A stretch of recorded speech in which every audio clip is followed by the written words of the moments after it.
ഉല്പത്തിപ്പുസ്തകം അദ്ധ്യായം 4.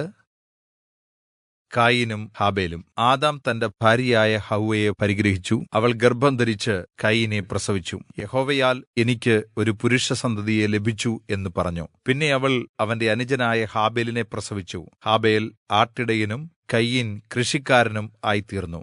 കുറെക്കാലം കഴിഞ്ഞിട്ട് കയീൻ നിലത്തെ ഫലത്തിൽനിന്ന് യഹോവയ്ക്ക് ഒരു വഴിപാട് കൊണ്ടുവന്നു. ഹാബേലും ആട്ടിൻകൂട്ടത്തിലെ കടിഞ്ഞൂലുകളിൽ നിന്ന് ഒന്നിനെ കൊന്ന് അവയുടെ ഏറ്റവും കൊഴുപ്പുള്ള ഭാഗങ്ങളിൽ നിന്ന് ഒരു വഴിപാട് കൊണ്ടുവന്നു.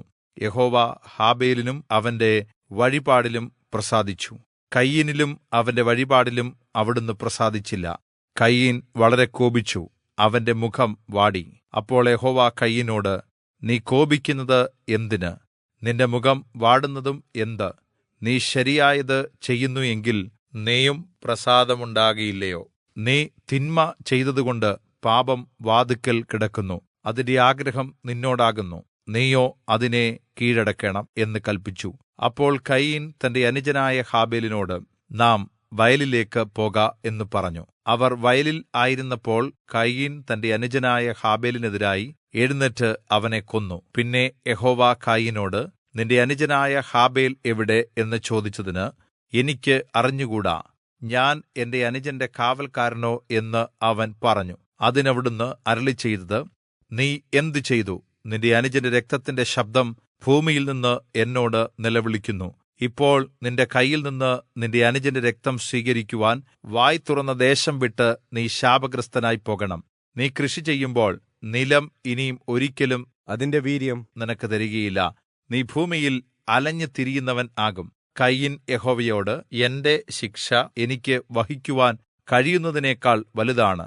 ഇതാ, അങ്ങ് ഇന്ന് എന്നെ പുറത്താക്കുന്നു. ഞാൻ തിരുസന്നിധി വിട്ട് ഒളിച്ച് ഭൂമിയിൽ അലഞ്ഞു തിരിയുന്നവൻ ആകും. ആരെങ്കിലും എന്നെ കണ്ടാൽ എന്നെ കൊല്ലും എന്ന് പറഞ്ഞു. യഹോവ അവനോട്, അതുകൊണ്ട് ആരെങ്കിലും കയീനെ കൊന്നാൽ അവന്റെ മേൽ 7 ഇരട്ടിയായി പ്രതികാരം ചെയ്യും എന്ന് അരുളിച്ചെയ്തു. കയീനെ കാണുന്നവർ ആരും അവനെ കൊല്ലാതിരിക്കേണ്ടതിന് യഹോവ കയീന്റെ മേൽ ഒരടയാളം പതിച്ചു. അങ്ങനെ കയീൻ യഹോവയുടെ സന്നിധിയിൽ നിന്ന് പുറപ്പെട്ട് ഏദെന് കിഴക്ക് നോദ് ദേശത്ത് ചെന്ന് പാർത്തു. കയീൻ തന്റെ ഭാര്യയെ പരിഗ്രഹിച്ചു. അവൾ ഗർഭം ധരിച്ച് ഹാനോക്കിനെ പ്രസവിച്ചു. കയീൻ ഒരു പട്ടണം പണിതു, ഹാനോക്ക് എന്ന് തന്റെ മകന്റെ പേരിട്ടു. ഹാനോക്കിന് ഈരാദ് ജനിച്ചു. ഈരാദ് മെഹൂയായേലിന് ജന്മം നൽകി. മെഹൂയായേൽ മെഥുശയേലിന് ജന്മം നൽകി. മെഥുശായേൽ ലാമെക്കിന് ജനകനായി. ലാമെക്ക് 2 ഭാര്യമാരെ സ്വീകരിച്ചു.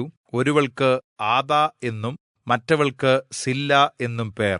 ആദാ യാബേലിനെ പ്രസവിച്ചു. അവൻ കൂടാരവാസികൾക്കും പശുപാലകന്മാർക്കും പിതാവായിരുന്നു. അവന്റെ സഹോദരന് യൂബാൽ എന്നു പേർ. ഇവൻ കിന്നരവും ഓടക്കുഴലും വായിക്കുന്ന എല്ലാവർക്കും പിതാവായിത്തീർന്നു. സില്ല തൂബൽ കയീനെ പ്രസവിച്ചു. അവൻ ചെമ്പുപണിക്കാരുടെയും ഇരുമ്പുപണിക്കാരുടെയും ഗുരുവായിരുന്നു.